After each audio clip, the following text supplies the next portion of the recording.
Okay, today we are going to learn about this chord. I just call it Sus chord. If you go to look up a sustain chord online on Wikipedia or any other things, they will say it's adding the second note or fourth note. So it's either Sus2 or Sus4. But I'm not talking about any of this today. So like for example, if I'm using a G, normally if you look at the official chord Sus2, you'll be adding a 2 or adding a 4. But what I'm doing, what I will be, or at least what I'm referring to as Sus chord today, will just be so like for example, if I'm playing G and I say G Sus, it will just be a F on top with a G below. So it's like an F chord with a G. Or like example, an A Sus, it will be a A chord, an A bass with a G on top.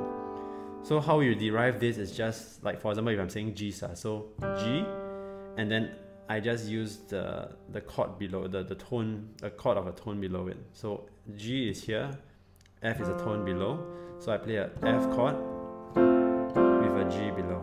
So like an A. So if I'm doing A Sus, it'll be a tone below, which is G. So G with an A, like that. Okay, so the example that I'll be using today is How Great Thou Art as well as Spirit Song. So what we're going to do here is I will just play where I usually use such chords. So for example, before the chorus of How Great Thou Art,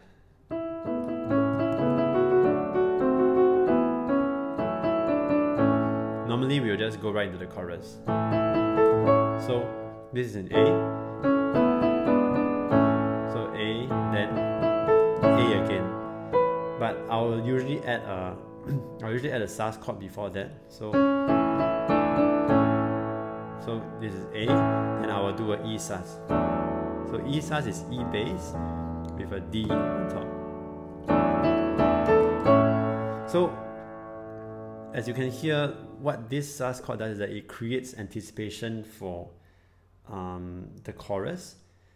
So I'll let you compare both again. So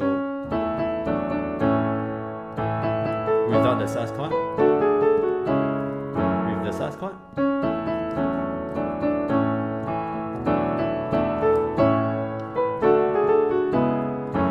so the Sus chord really prepares the listener to anticipate the next chord, which is an A.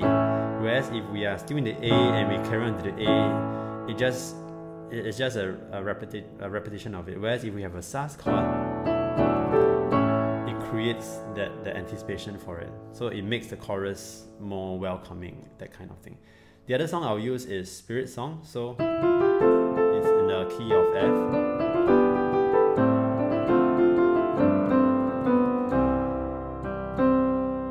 So normally we'll go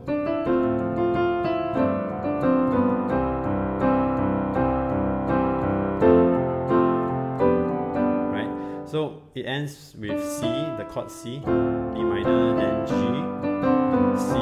Sometimes we do a C7, then go into a F. Okay, so this one is, because for How Great Thou Art it was A to A, so this one it goes from C to F. So we can also put the Sus chord here as well. So this is without the Sus chord. Then F. With the Sus chord,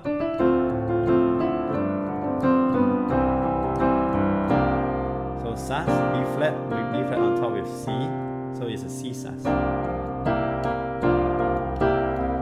So over here I did a Sus, C7, Sus again, and C7. So you can see a transition going up to F.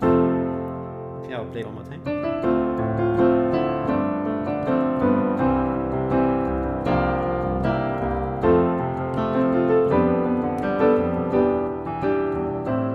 So you see over here the Sus chord really helps the listener to be prepared for what's coming in, or to anticipate what's coming in for the chorus, instead of just like that. So So that Sus chord really helps it to make the seventh chord much nicer. Then we go to.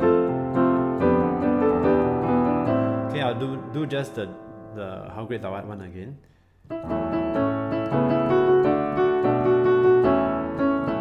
Without the Sus chord.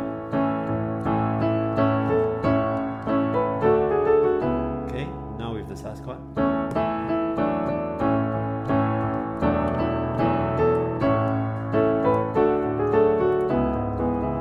Okay, so here you can see really how different the Sus chord makes everything sound.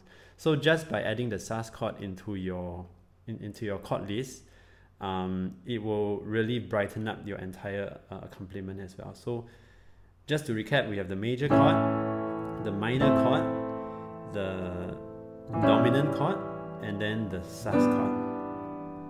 Okay, so I will use the song How Great Thou Art to be able to show you how the Sus chord actually makes out, like how it enhances the entire experience of the song.